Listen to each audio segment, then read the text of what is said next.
Oui, et quand on parle trophée européen de l'avenir, on pense évidemment au monde qu'on veut construire pour nos enfants. Et cette nouvelle génération, eh bien, il faut lui donner les clés. Ça passe évidemment par l'éducation. Trophée remis hier soir par Philippe Colléon et Gilles Demestre. Alors, qui le grand jury a-t-il choisi, Philippe Colléon? Alors donc dans le trophée éducation, le gagnant est Plume, la société Plume. Ils sont très contents. Aude Guénaud, sa fondatrice. Oui, on a entendu les cris de joie d'Aude Guénaud et de son équipe. Bonjour Aude. Bonjour. Merci d'être avec nous. On est ravis de vous avoir remis ce trophée hier soir. Plume, on va expliquer pour les auditeurs d'Europe 1 qui nous écoutent ce que c'est. Plume, c'est un moyen finalement de donner la possibilité aux enfants d'apprendre à écrire, d'apprendre à aimer l'écriture. Exactement. Nous, on part vraiment de l'idée selon laquelle un enfant qui aime écrire, c'est un enfant qui progresse en expression écrite. Et on cherche à développer l'outil le plus innovant possible pour permettre à tous les enfants de progresser en expression écrite, parce qu'aujourd'hui, c'est un sujet de société. L'expression écrite, c'est un marqueur sociétal très fort. C'est aussi un facteur de protection pour réussir sa scolarité. Et force est de constater que tous les enfants n'ont pas les mêmes chances dans ce domaine. Donc en ma qualité de professeur de français depuis 12 ans, avec des collègues, on a décidé de construire cet outil. Ça nous paraissait totalement indispensable pour plus d'égalité, plus d'équité, et aussi pour permettre aux enfants de voir combien c'est joyeux, combien c'est incroyable d'écrire ses propres livres. Donc, alors, c'est pour les enfants de 7 à 12 ans. Tout à fait. Vous commencez l'histoire. L'enfant choisit l'histoire qu'il a envie de continuer à écrire, et c'est lui qui va prendre la suite.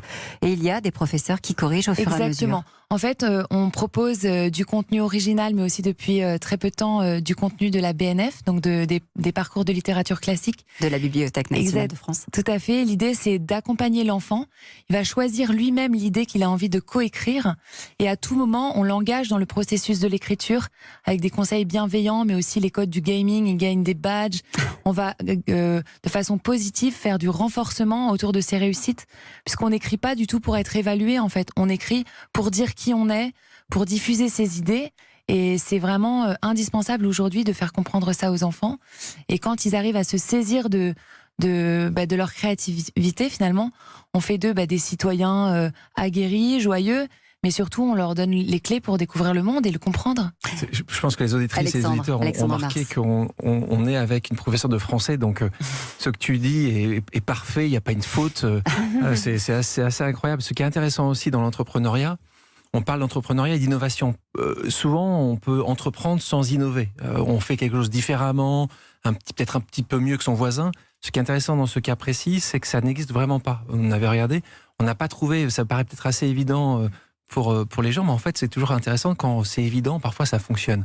Et donc, c'est vrai que c'est vraiment un projet incroyable que le tien, parce qu'en effet, tu arrivais à faire d'innovation. Et ce qui est aussi intéressant par rapport à ce qu'on a vu, c'est que tu fais autre chose et tu as décidé d'apporter ce talent, ta créativité à monter une entreprise. Donc ça aussi, pour les entrepreneurs, pour tous ceux qui nous écoutent, qui disent « mais moi aussi j'ai envie », on leur dit « ose ». Et tu es un exemple de oser quelque chose qui, et quand on te voit, et on l'a vu hier encore, pour les auditrices et auditeurs, ils ne le voient pas, ceux qui peuvent regarder sur le web, t'as un sourire qui est... voilà, c'est même pas une banane. Mais cet enthousiasme, il est communicatif, et on l'a ressenti d'ailleurs quand on a fait ce choix. On avait un sourire intérieur en pensant à Plume, parce qu'on s'est dit ça va ouvrir l'imagination de nos enfants. Elisabeth. Ça va leur ouvrir l'imagination, ils vont avoir enfin peut-être le goût de l'écriture, et puis surtout, ils partent d'une page blanche. Et ils vont, à la fin, s'ils suivent toutes les étapes, ils vont recevoir leur livre édité à la maison.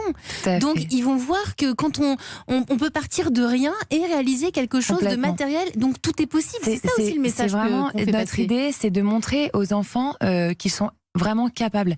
Aujourd'hui, on a tous les jours des retours de parents, d'enfants qui ont des difficultés d'ordre dyslexique, dyspraxique, etc., qui nous disent « mais je ne savais pas que mon enfant était capable d'écrire un livre ». Eh bien, si, en fait, c'est le cas. Si on accompagne avec un outil innovant ces enfants, on révèle leur talent. Et donc ça, c'est super important. Et le livre, c'est aussi l'idée de dire qu'on n'est pas dans un usage tout numérique. On veut montrer que le numérique est au service d'une bonne pratique et au service du réel. Et donc, écrire des livres, ce sont des choses concrètes. On a d'ailleurs beaucoup d'utilisateurs qui écrivent à la main. Tout est possible.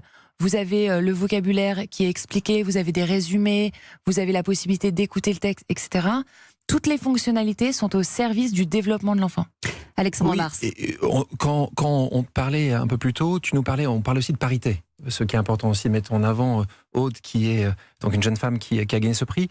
Tu nous disais aussi que dans ton entreprise, tu fais aussi attention à cette parité. Tu peux nous en parler un petit peu plus ? Complètement. Moi, je pense qu'aujourd'hui, pour faire montre de créativité, on ne peut pas exercer un seul regard sur la réalité.